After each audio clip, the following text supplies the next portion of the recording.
എല്ലാവർക്കും നമ്മുടെ പുതിയ വീഡിയോയിലേക്ക് സ്വാഗതം. ഇന്നത്തെ നമ്മുടെ റെസിപ്പിയെ മാവൊന്നും അരച്ച് പുളിക്കാനൊന്നും വെക്കാതെ രാവിലെ നമുക്ക് ഇൻസ്റ്റന്റ് ആയിട്ട് ചെയ്തിട്ടെടുക്കാൻ പറ്റിയ ഒരു ബ്രേക്ക്ഫാസ്റ്റ് ആണ്. നല്ല ക്രിസ്പി ആയിട്ടുള്ള ഒരു റവ ദോശയും അതിൻ്റെ കൂടെ കൂട്ടാൻ ഒരു കാര ചട്നിയുടെ റെസിപ്പി ഞാൻ കാണിക്കുന്നുണ്ട്. അപ്പോൾ ഇതെങ്ങനെയാണ് തയ്യാറാക്കുന്നതെന്ന് നമുക്കൊന്ന് കണ്ടു നോക്കാം. ഈ ഒരു വീഡിയോ കണ്ടുകൊണ്ടിരിക്കുന്ന സമയത്ത് നിങ്ങൾക്ക് ഇഷ്ടപ്പെടുവാണെങ്കിൽ മറക്കാതെ തന്നെ ഒരു ലൈക്ക് ബട്ടണും കൂടെ ഒന്ന് ക്ലിക്ക് ചെയ്യണേ. അപ്പോൾ ആദ്യം തന്നെ നല്ല മൊരിഞ്ഞിട്ടുള്ള ഈ ഒരു റവ ദോശ റെഡിയാക്കാനായിട്ട് ഞാനിപ്പോൾ ഇവിടെ ഒരു അരക്കപ്പളവിൽ റവയാണ് കേട്ടോ എടുത്തിരിക്കുന്നത്. വറുത്ത റവയാണ് കേട്ടോ എടുത്തിരിക്കുന്നത്. അപ്പോൾ അരക്കപ്പളവിൽ വറുത്ത റവ നമുക്ക് ഈ ഒരു പാത്രത്തിലേക്ക് ഇട്ട് കൊടുക്കാം. റവ അളന്നിട്ടെടുത്ത അതേ അളവിൽ തന്നെ ഇനി നമുക്കിതിലേക്ക് അരക്കപ്പളവിൽ വറുത്തിട്ടുള്ള അരിപ്പൊടിയും കൂടി ചേർത്ത് കൊടുക്കാം. നമ്മൾ സാധാരണ പത്തിരി ഇടിയപ്പമൊക്കെ ഉണ്ടാക്കാൻ എടുക്കുന്ന വറുത്തിട്ടുള്ള അരിപ്പൊടി ഒരു അരക്കപ്പ് ഇതിലേക്ക് ഇട്ട് കൊടുത്തിട്ടുണ്ട്. ഇതിലേക്ക് ഒരു 1/4 കപ്പ് അളവിൽ മൈദയും കൂടി ചേർത്ത് കൊടുക്കുകയാണ്. ഇത് വളരെ ചെറിയൊരു സവാള തീരെ ചെറിയതാക്കി കട്ട് ചെയ്തിട്ട് എടുത്താണ് കേട്ടോ. സവാള നമ്മൾ കുറച്ച് മാത്രം ഇട്ട് കൊടുത്താൽ മതി. ഒരു 3-4 ടേബിൾ സ്പൂണൊക്കെ ഇത് അരിഞ്ഞത് കാണത്തുള്ളൂ. ഒരു 2 പച്ചമുളക് തീരെ കനം കുറഞ്ഞ് കട്ട് ചെയ്തതും കൂടി ഇട്ട് കൊടുക്കുകയാണ്. 1 ടീസ്പൂൺ അളവിൽ തീരെ ചെറിയതായിട്ട് കട്ട് ചെയ്തിട്ടെടുത്ത ഇഞ്ചിയാണിത്, അതും കൂടി ഇട്ട് കൊടുക്കാം. പിന്നെ നമുക്കിതിലേക്ക് വേണ്ടത് ഒരു 2-2.5 ടേബിൾ സ്പൂൺ അളവിൽ തൈരാണ്. തൈര് ചേർത്ത് കൊടുക്കുന്നത് ഓപ്ഷണലാണ്. തൈര് ഉപയോഗിക്കാത്തവരൊക്കെ ആണെങ്കിൽ ഇത് ഒഴിവാക്കാന്നാണ് കേട്ടോ. തൈര് ചേർത്ത് കൊടുക്കേണ്ട ആവശ്യമില്ല. 1 ടേബിൾ സ്പൂണുള്ളതൊക്കെ കറിവേപ്പില ഇതുപോലെ തീരെ ചെറിയതായിട്ട് കട്ട് ചെയ്തതും ഇതൊരു 2 ടേബിൾ സ്പൂണോളം മല്ലിയില തീരെ പൊടിയായിട്ട് കട്ട് ചെയ്തിട്ടെടുത്താണ്. മല്ലിയില നിങ്ങൾക്ക് ചേർക്കാൻ താല്പര്യം ഇല്ലെങ്കിൽ ഒഴിവാക്കാന്നാണ്. 1/2 ടീസ്പൂൺ അളവിൽ ചെറിയ ജീരകവും 1/2 ടീസ്പൂൺ അളവിൽ കുരുമുളക് പൊടിയും കൂടെ നമുക്കിതിലേക്ക് ഇട്ട് കൊടുക്കാം. ഇതൊരു 2 നുള്ളു കായത്തിൻ്റെ പൊടിയാണ് കേട്ടോ. കായത്തിൻ്റെ പൊടി വളരെ കുറച്ച് മാത്രം മതി. ഒരു 2 നുള്ളു കായത്തിൻ്റെ പൊടിയും കൂടി ഇട്ട് കൊടുത്തിട്ടുണ്ട്. ഇനി ഇതിലേക്ക് നമുക്ക് ആവശ്യത്തിനുള്ള ഉപ്പ് ചേർത്ത് കൊടുക്കാം. ഉപ്പും കൂടി ചേർത്ത് കൊടുത്തതിന് ശേഷം ഇനി ഇതിലേക്ക് നമുക്ക് വെള്ളം ചേർത്ത് കൊടുക്കാം. സാധാരണ നമ്മളൊരു ദോശ ഉണ്ടാക്കുന്ന ഒരു മാവിൻ്റെ പരുവത്തിനല്ല റവ ദോശയുടെ ഒരു മാവ് നമ്മൾ റെഡിയാക്കിയിട്ട് എടുക്കേണ്ടത്. കുറച്ച് നമ്മൾ വെള്ളം കൂടുതൽ ഒഴിച്ച് ഈ ഒരു റവ ദോശയുടെ മാവ് ഒരു വെള്ളം പോലെ ഒരു പരുവത്തിനാണ് ഇരിക്കേണ്ടത്. അപ്പോൾ ആദ്യം നമുക്കൊരു 2 കപ്പ് അളവിൽ വെള്ളം ഇതിലേക്ക് ഒഴിച്ചു കൊടുക്കാം. 2 കപ്പ് അളവിൽ വെള്ളം ഒഴിച്ച് നമ്മൾ ഇതുപോലെ ഒന്ന് മിക്സ് ചെയ്യുന്ന സമയത്ത് ഇതൊരു കുറച്ചൊരു കട്ടിക്കാനാണ് ഇരിക്കുന്നത്. അപ്പോൾ ഒരു 15 മിനിറ്റ് നമുക്ക് ഇതൊന്ന് റെസ്റ്റ് ചെയ്യാൻ വേണ്ടിയിട്ട് വെക്കാം. കാരണം ഒരു റവ ചെറുതായിട്ടൊന്ന് കുതിർന്ന് കിട്ടാൻ വേണ്ടിയിട്ടാണ് ഈ ഒരു വെള്ളത്തിൽ കിടന്ന്. അപ്പോൾ ഇതുപോലെ മൂടി വെച്ച് അടച്ചു വെച്ച് കൊടുത്ത് ഒരു 15 മിനിറ്റിന് ശേഷം ഇനി നമുക്ക് ഇതിലേക്ക് ആവശ്യത്തിനുള്ള ഒരു വെള്ളമൊക്കെ ചേർത്ത് കൊടുക്കാം. അപ്പോൾ ഈ ഒരു 15 മിനിറ്റ് ഈ ഒരു മാവൊന്ന് റെസ്റ്റ് ചെയ്യാനിരിക്കുന്ന ഒരു സമയം കൊണ്ട് നമുക്ക് ഒരു കാര ചട്നി ഒന്ന് റെഡിയാക്കിയിട്ട് എടുക്കാം. അതിനായിട്ട് ഇതുപോലെ ഈ ഒരു പാനിലേക്ക് നമുക്കൊരു 5 ടീസ്പൂൺ അളവിൽ ഉഴുന്ന് ചേർത്ത് കൊടുക്കാം. വലിയ ടേബിൾ സ്പൂണിലല്ല കേട്ടോ, ചെറിയ ടീസ്പൂണിലാണ് 5 ടീസ്പൂൺ ഇതിലേക്ക് ഉഴുന്നിട്ട് കൊടുത്തിരിക്കുന്നത്. ഇനി ഈ ഒരു ഉഴുന്ന് ഇതിലേക്ക് ചേർത്ത് കൊടുത്തിട്ട് നല്ല പോലെ തന്നെ നമുക്കൊന്ന് ഇളക്കി കൊടുക്കാം. ഈ ഒരു ഉഴുന്ന് നമ്മൾ കുറച്ച് സമയം ഒന്ന് ഇളക്കി കൊടുത്ത് ഇത് നന്നായിട്ടൊന്ന് വറുത്തിട്ടെടുക്കണം കേട്ടോ. ഒരു മീഡിയം ടു ലോ ഫ്ലെയിമിൽ വെച്ചിട്ട് കുറച്ച് സമയം നമ്മൾ ഇതുപോലെ ഇളക്കി കൊടുത്ത് കഴിയുമ്പോഴത്തേക്കും ഇതിൻ്റെ കളറൊക്കെ മാറി നല്ലൊരു മണം വരാൻ തുടങ്ങും. അപ്പോഴത്തേക്കും നമുക്ക് ഇതുപോലെ വേറൊരു പാത്രത്തിലേക്ക് മാറ്റി കൊടുക്കാം. ഇതുപോലെ ഈ ഒരു പരുവായിട്ട് വേണം നമ്മൾ എടുക്കാൻ വേണ്ടിയിട്ട്. ഇനി ഇതുപോലെ ഈ ഒരു പാനിലേക്ക് നമുക്കൊരു 3-4 ടേബിൾ സ്പൂൺ അളവിൽ നല്ലെണ്ണയോ അല്ലെങ്കിൽ വെളിച്ചെണ്ണയോ ചേർത്ത് കൊടുക്കാം. സാധാരണ നല്ലെണ്ണയാണ് ചേർത്ത് കൊടുക്കാറ്. ഞാനിപ്പോൾ ഇതിലേക്ക് വെളിച്ചെണ്ണ എടുത്തതേ ഉള്ളൂ. അതൊരു 3-4 ടേബിൾ സ്പൂൺ ഒഴിച്ച് കൊടുത്തിട്ടുണ്ട്. ഇനി നമുക്ക് ഇതിലേക്ക് വേണ്ടത് ഇതുപോലെ ഒരു 13ഓളം വറ്റൽമുളകാണ്.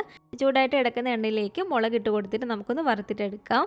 ഇത് നന്നായിട്ട് കുറച്ച് വെച്ച് കൊടുത്തിട്ട് വേണം കേട്ടോ വറുത്തിട്ടെടുക്കാൻ വേണ്ടിയിട്ട്. പെട്ടെന്ന് തന്നെ ഇതങ്ങ് കരിഞ്ഞു പോകുമല്ലേ. അപ്പോൾ മുളക് ഞാൻ ഇതിൽ നിന്ന് വറുത്തെടുത്തിട്ടുണ്ട്. അത് നമുക്ക് ഈ ഒരു പാത്രത്തിലേക്ക് മാറ്റി കൊടുക്കാം. ഇനി നമുക്ക് ഇതിലേക്ക് വേണ്ടത് ഒരു 20ഓളം വെളുത്തുള്ളിയാണ്. വെളുത്തുള്ളിയും കൂടി ഞാൻ ഇതിലേക്ക് ഇട്ട് കൊടുത്തിട്ടുണ്ട്. ഞാനിപ്പോൾ ഇവിടെ എടുത്തിരിക്കുന്ന വെളുത്തുള്ളിയുടെ അല്ലിയ അത്യാവശ്യം ഈ ഒരു വലിപ്പമുണ്ട് കേട്ടോ. അപ്പോൾ നിങ്ങൾ എടുക്കുന്നത് ചെറിയ അല്ലിയൊക്കെ ആണെങ്കിൽ അതിനനുസരിച്ച് നമ്മൾ ചേർത്ത് കൊടുക്കുക. ഈ എണ്ണയിൽ കിടന്ന് വെളുത്തുള്ളി നന്നായിട്ട് നമുക്ക് ഫ്രൈ കിട്ടണം. അപ്പോൾ അത്യാവശ്യം വെളുത്തുള്ളി ഒന്ന് ചെറുതായിട്ട് വാടി വരുമ്പോഴത്തേക്കും ഇതിലേക്ക് നമുക്ക് ഒരു 15ഓളം ചെറിയ ഉള്ളിയും കൂടി ചേർത്ത് കൊടുക്കാം. എന്നിട്ട് ഇത് രണ്ടും കൂടി ചേർത്ത് കൊടുത്തിട്ട് നല്ല പോലെ തന്നെ ഇളക്കി നമുക്ക് രണ്ടും ഒന്ന് ഫ്രൈ ആക്കിയിട്ട് എടുക്കാം കേട്ടോ. അപ്പോൾ ഇതുപോലെ നന്നായിട്ട് ഇളക്കി കൊടുത്ത് ഈ ഒരു വെളുത്തുള്ളി ആണെങ്കിലും ആ ഒരു ചെറിയ ഉള്ളി നമുക്ക് ചെറുതായിട്ടൊന്ന് ഫ്രൈ ആയി കിട്ടിയിട്ടുണ്ട്. ഇത് നമുക്ക് എണ്ണയ്ക്കകത്ത് നിന്ന് കോരി മാറ്റിയേക്കാം. ഇനി നമുക്ക് ഇതിലേക്ക് ലാസ്റ്റായിട്ട് വേണ്ടത് അത്യാവശ്യം നല്ല വലിപ്പമുള്ള 2 തക്കാളിയാണ്. തക്കാളി ഞാൻ ഇതുപോലെ 2 ആയിട്ട് കട്ട് ചെയ്തെടുത്തിട്ടുണ്ട് കേട്ടോ. ഇതുപോലെ 2-4 ആയിട്ടൊക്കെ നമുക്ക് കട്ട് ചെയ്തിട്ടെടുക്കാം. ഇനി ഈ തക്കാളി നമുക്ക് ഈ ഒരു എണ്ണയിലേക്ക് വെച്ച് കൊടുത്തിട്ട് തക്കാളി നന്നായിട്ട് നമുക്കൊന്ന് ഫ്രൈ ആക്കിയിട്ടെടുക്കാം. ഒരു മീഡിയം ഫ്ലെയിമിൽ വെച്ച് കൊടുത്ത് കുറച്ച് തവണ നമ്മൾ തിരിച്ചു മറിച്ചൊക്കെ ഇട്ട് കൊടുക്കുമ്പോഴത്തേക്കും തക്കാളി നമുക്ക് നന്നായിട്ട് തന്നെ ഫ്രൈ ആയി കിട്ടും. അപ്പോൾ ഇത് കണ്ടില്ലേ, തക്കാളി ഇവിടെ നിന്ന് ഫ്രൈ ആയി വന്നിട്ടുണ്ട്. ഇത് ഞാൻ ഈ ഒരു എണ്ണയ്ക്കകത്ത് നിന്ന് എടുത്ത് മാറ്റാണ്. അപ്പോൾ ഇതെല്ലാം കൂടി നമ്മൾ മിക്സഡ് ഈ ഒരു ജാറിലേക്ക് ഇട്ട് കൊടുത്തതിന് ശേഷം ഇതുപോലെ തീരെ ചെറിയൊരു കഷ്ണം പുളിയും കൂടി ഇട്ട് കൊടുക്കുകയാണ്. തക്കാളിക്കും അത്യാവശ്യം പുളിയുള്ളതാണ്. അപ്പോൾ വളരെ കുറച്ച് മാത്രം നമ്മൾ ഇതിലേക്ക് വാളൻപുളി ഇട്ട് കൊടുക്കാവുള്ളൂ. ഇനി ഇതിലേക്ക് നമുക്ക് ആവശ്യത്തിനുള്ള ഉപ്പും കൂടി ചേർത്ത് കൊടുക്കാം. എന്നിട്ട് ഒട്ടും തന്നെ വെള്ളം ചേർക്കാതെ ഇതുപോലെ നല്ല ഫൈനായിട്ട് നമ്മളൊന്ന് അരച്ചിട്ടെടുക്കുക. ഇതിനെ നമുക്ക് വേറൊരു പാത്രത്തിലേക്ക് മാറ്റി കൊടുക്കാം. ഇനി അതൊന്ന് താളിക്കാനായിട്ട് ആ ഒരു എണ്ണ തന്നെ ഞാൻ ഇതുപോലെ ഈ ഒരു പാത്രത്തിലേക്ക് ഒഴിച്ചു കൊടുത്തിട്ടുണ്ട്. എണ്ണ ചൂടായിട്ട് വരുമ്പോഴത്തേക്കും കുറച്ച് കടുക് ഇട്ട് കൊടുക്കുകയാണ്. കടുക് ഒന്ന് പൊട്ടി വരുമ്പോഴത്തേക്കും ഒരു 2-3 വറ്റൽമുളകും കറിവേപ്പിലയും കൂടി ഇട്ട് കൊടുത്ത് നമുക്കൊന്ന് ഫ്രൈ ആക്കിയിട്ട് എടുക്കാം. അപ്പോൾ ഇതിവിടെ റെഡി ആയിട്ടുണ്ട്. ഇത് നമ്മൾ ഇനി ഒരു ചട്നിയിലേക്ക് ഒഴിച്ചു കൊടുത്താൽ മാത്രം മതി. അപ്പോൾ ഈ ഒരു ചട്നിയുടെ കൂടെ ഞാൻ നമ്മുടെ സാധാ തേങ്ങാ ചട്നി റെഡിയാക്കിയിട്ടുണ്ട്. അപ്പോൾ അതിലേക്കും കൂടെ ഒന്ന് തളിച്ചൊഴിച്ച് കൊടുക്കുകയാണ്. അപ്പോൾ ഇത്രയുള്ള നമ്മുടെ ഒരു കാര ചട്നി ഇവിടെ റെഡി ആയിട്ടുണ്ട്. നമ്മൾ ഈ ഒരു മാവ് റെസ്റ്റ് ചെയ്യാൻ വെച്ചിട്ട് കറക്റ്റ് ഒരു 15 മിനിറ്റോളം ആയിട്ടുണ്ട് കേട്ടോ. അപ്പോൾ ഒരു 15 മിനിറ്റ് കൊണ്ട് റവയൊക്കെ അത്യാവശ്യം ഒന്ന് കുതിർന്ന് വീണ്ടും ഇതൊന്ന് തിക്കായിട്ടുണ്ടായിരിക്കും. ഇനി ഇതിലേക്ക് നമുക്ക് ആവശ്യത്തിനുള്ള വെള്ളം കൂടി ചേർത്ത് കൊടുക്കാം. വീണ്ടും ഇതിലേക്ക് നമുക്കൊരു 3/4 കപ്പ് അളവിൽ വെള്ളം കൂടി ചേർത്ത് കൊടുക്കാം. എന്നിട്ട് നന്നായിട്ട് ഇതുപോലെ ഒന്ന് മിക്സ് ചെയ്ത് നോക്കുക. ഇത് കണ്ടില്ല, മാവ് കട്ടിയായിട്ടിരിക്കാതെ ഇതുപോലെ ഈ ഒരു വെള്ളം പോലെ ഇരിക്കുന്ന ഈ ഒരു പരുവത്തിനാണ് കേട്ടോ നമ്മൾ റവ ദോശയ്ക്കുള്ള മാവ് റെഡിയാക്കിയിട്ട് എടുക്കേണ്ടത്. അതുപോലെ തന്നെ വേറൊരു കാര്യം പറയാനുള്ളത്, നമ്മളെടുക്കുന്ന റവയുടെയും അരിപ്പൊടിയുടെയും ഒക്കെ അനുസരിച്ച് ചിലപ്പോൾ വെള്ളത്തിൻ്റെ അളവ് കൂടിയോ കുറഞ്ഞെന്നോ ഒക്കെ ഇരിക്കാം കേട്ടോ. നമ്മൾ കറക്റ്റ് ഈ ഒരു പാകത്തിന് ബാറ്റർ ഒന്ന് റെഡിയാക്കിയിട്ട് എടുത്താൽ മതി. മാവ് ഇതുപോലെ റെഡിയാക്കിയതിന് ശേഷം ഇതിൻ്റെ ഉപ്പൊന്ന് നോക്കുക. ആവശ്യമെങ്കിൽ ഇതുപോലെ ചേർത്ത് കൊടുക്കേണ്ടതാണ്.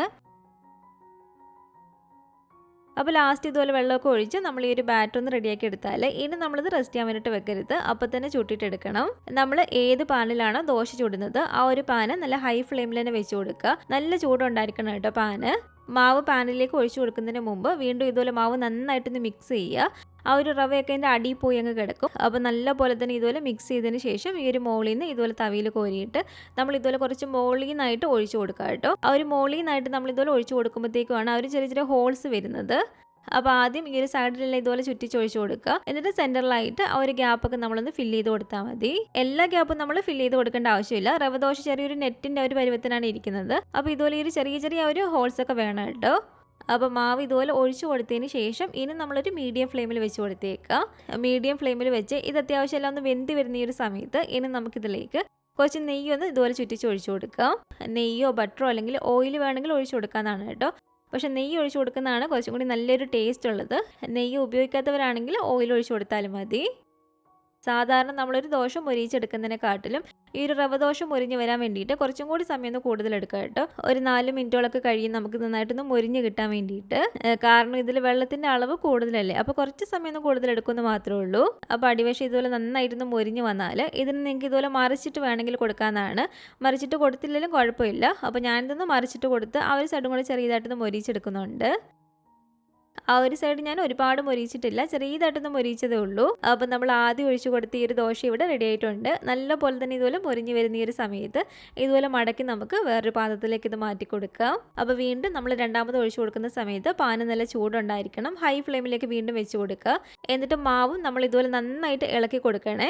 കാരണം നമ്മൾ ഇതുപോലെ വെക്കുന്ന സമയത്ത് വീണ്ടും ഒരു റവ അതിൻ്റെ അടിയിലേക്ക് പോകും. നന്നായിട്ട് മിക്സ് ചെയ്തതിന് ശേഷം ഹൈ ഫ്ലെയിമിൽ ഇട്ട് കൊടുത്തിരിക്കുന്ന ഒരു പാനിലേക്ക് 2-3 ദോശയ്ക്ക് നമ്മൾ ചുട്ട് കഴിയുമ്പോഴത്തേക്കും ബാറ്റർ കുറച്ചും കൂടി കട്ടിയായി പോയിട്ടുണ്ടെങ്കിൽ അതിലേക്ക് നമ്മൾ ആവശ്യത്തിനുള്ള വെള്ളം ചേർത്ത് കൊടുക്കേണ്ടതാണ്.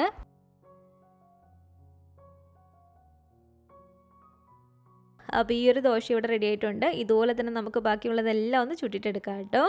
അപ്പോൾ മാവൊന്ന് വരച്ച് പുളിക്കാനൊന്നും വെക്കാതെ ഇൻസ്റ്റൻ്റ് ആയിട്ട് നമുക്ക് ചെയ്തിട്ടെടുക്കാൻ പറ്റിയ ഒരു റവ ദോശയും അതുപോലെ തന്നെ നമ്മുടെ ഒരു കാര ചട്നി ഇവിടെ റെഡി ആയിട്ടുണ്ട്. പിന്നെ ഒരു കാര്യമുള്ളത്, നമ്മൾ ഈ ഒരു റവ ദോശയൊക്കെ ഉണ്ടാക്കിയിട്ട് നല്ലൊരു ചൂടോട് കൂടിയിട്ട് തന്നെ സെർവ് ചെയ്യണം കേട്ടോ. നല്ല ചൂടോട് കൂടിയിട്ടുള്ള റവ ദോശ കഴിക്കാൻ സത്യത്തിൽ കറിയുടെ ഒന്നും തന്നെ ആവശ്യമില്ല കേട്ടോ. വെറുതെ നമുക്ക് ഒരു കാപ്പിയോ ചായയൊക്കെ ഉണ്ടെങ്കിൽ അതിൻ്റെ കൂടെ വെറുതെ കഴിക്കാനും നല്ല ടേസ്റ്റാണ്.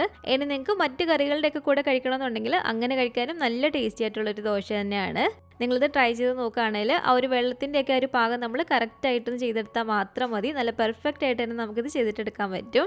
അപ്പോൾ ഉണ്ടാക്കി നോക്കിയിട്ട് നിങ്ങളുടെ അഭിപ്രായങ്ങളൊക്കെ മറക്കാതെ തന്നെ നമ്മുടെ കമൻറ്റ് ബോക്സിൽ വന്നറിയിക്കുക. അതുപോലെ തന്നെ ഈ ഒരു വീഡിയോ ഇഷ്ടപ്പെട്ടെങ്കിൽ മറക്കാതെ തന്നെ ഒരു ലൈക്ക് ബട്ടണും കൂടെ ഒന്ന് ക്ലിക്ക് ചെയ്യുക. നിങ്ങളുടെ ഫാമിലിയും ഫ്രണ്ട്സൊക്കെ ആയിട്ട് നമ്മുടെ ഒരു വീഡിയോ ഒന്ന് ഷെയർ ചെയ്ത് കൊടുക്കുക. നമ്മുടെ ഒരു ചാനൽ ആദ്യമായിട്ട് ആരെങ്കിലും കാണുന്നുണ്ടെങ്കിലും ഇതുവരെയായിട്ടും സബ്സ്ക്രൈബ് ചെയ്തിട്ടില്ലെങ്കിലും താഴെ കാണുന്ന റെഡ് സബ്സ്ക്രൈബ് ബട്ടണും കൂടെ ഒന്ന് പ്രസ് ചെയ്ത് സപ്പോർട്ട് ചെയ്യണേ. കൂട്ടത്തിൽ കാണുന്ന ബെല്ലൈക്കണും കൂടെ ഒന്ന് ക്ലിക്ക് ചെയ്ത് അതിൽ ഓൾ എന്ന ഓപ്ഷൻ കൊടുക്കുകയാണെങ്കിൽ ഞാൻ പുതിയ പുതിയ റെസിപ്പികളൊക്കെ ഇടുന്ന സമയത്ത് നിങ്ങൾക്ക് അപ്പം തന്നെ നോട്ടിഫിക്കേഷൻ കിട്ടുന്നതായിരിക്കും. ഇൻഷാ അല്ലാഹ് വീണ്ടും നമുക്ക് ഇതുപോലെ നല്ലൊരു റെസിപ്പി ആയിട്ട് കാണാം.